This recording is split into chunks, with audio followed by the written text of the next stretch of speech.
Charlie Kirk, though, one thing that I want to focus on is his claim that he wants the West to win. He wants the holy sites protected. He feels this connection to Israel, he says. I don't want the Islamo-fascist barbarians to storm the gates of Jerusalem. I want the holy sites protected. Like, I feel the connection to Israel. So when he says, I want the holy sites protected, this is actually a giant slap in the face to the Muslims in the Middle East. And let me tell you why. The implication is that the holy sites are being protected by who? Right? He's implying they're being protected by Jews in Israel. That's why he wants Israel to win. That's why he says he wants the West to win, because he's implying that because Jews are in Israel, the holy sites, the Christian holy sites are being protected. But that's actually, it couldn't be further from the truth. That is not the case at all. And in fact, you're spitting on the fact that Muslims have been protecting the holy Christian sites. Muslims have been protecting Christian sites for hundreds of years. And it hasn't been the Jews that have been protecting those sites. In fact, they have nothing to do with any of the sites at all. It's been Muslims who've been helping Christians protect those sites. One notable, the single most holy site in Christianity is the Church of Holy Sepulchre.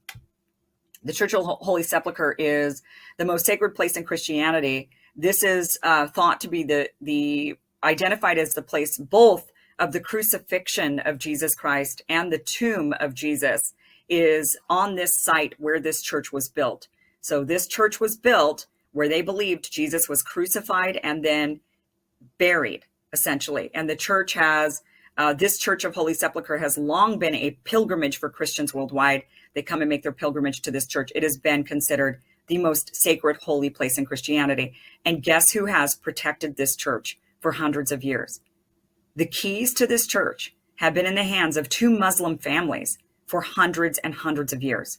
It has been Muslims who've protected this site, mainly because Christians kept fighting over it. There are all these different Christian factions. They couldn't agree who was going to control the church.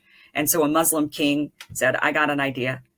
You guys cannot stop fighting over this. You're going to end up destroying it because you guys keep fighting over it. So we're just going to keep it for you. And we'll hold the keys. We're going to give the keys to these two Muslim families.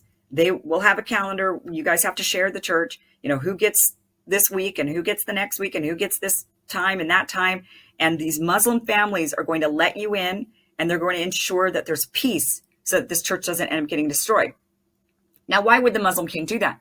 Because actually in Islam, Jesus is an important figure. In Judaism, Jesus is not. There's like no significance to Jesus whatsoever in Judaism. They actually believe that he was just a heretic who was preaching nonsense. And Muslims, on the other hand, do believe that Jesus is the Messiah. They don't believe he's the Christ. They believe he's the Messiah. There's a difference there. They do believe that he is going to be ushering in, I might get this a little wrong, but from what I understand, they believe that he will be around for the last days, the final battle, that he'll be there to usher in kind of the new era. But they do have a prominent place in their religion for Jesus. They also have a very prominent place in their religion for Mother Mary. And so they also have an invested interest in keeping Christian sites that are sacred to Christians. They also have an invested interest in keeping those sites. So there's a claim that if it weren't for the Jews, there'd be no Christian sites anywhere in the Middle East. They'd all be destroyed by the heathen Muslims that just want to get rid of everything, that have disdain for Christianity. And there would be nothing if it weren't for the Jews. And that's just not true. First of all, there are Christian sites all over the Middle East, but Christians have been able to maintain those Christian sites throughout the Middle East.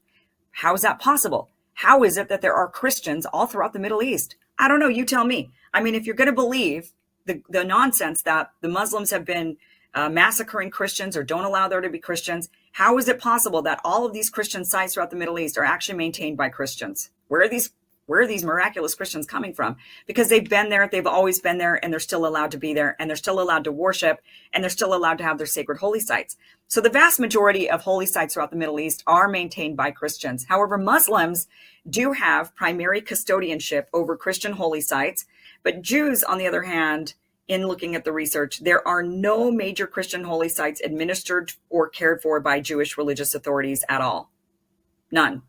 The Israeli government provides some infrastructure, some security support as the overall management, but that's not unique to Israel. A lot of the countries have the same sort of support in place and security in place for the Christian sites, including Iran, including Iraq, all over Egypt, all over the Middle East. that same kind of sort of government infrastructure is there, but Muslims do actually maintain and help maintain some of the Christian sites. Unlike the Jews, they don't do any of it. So Christians and Muslims are actually the ones maintaining these sites. So when Charlie Kirk says, I want these holy sites to continue on, who are you talking about? Because it's the Muslims that have been helping, not the Jews. So you got to get that fact straight when you're going to be saying something like that. You should at least know who you're insulting. I mean, you're insulting an entire group of people who've actually been helping maintain these sites.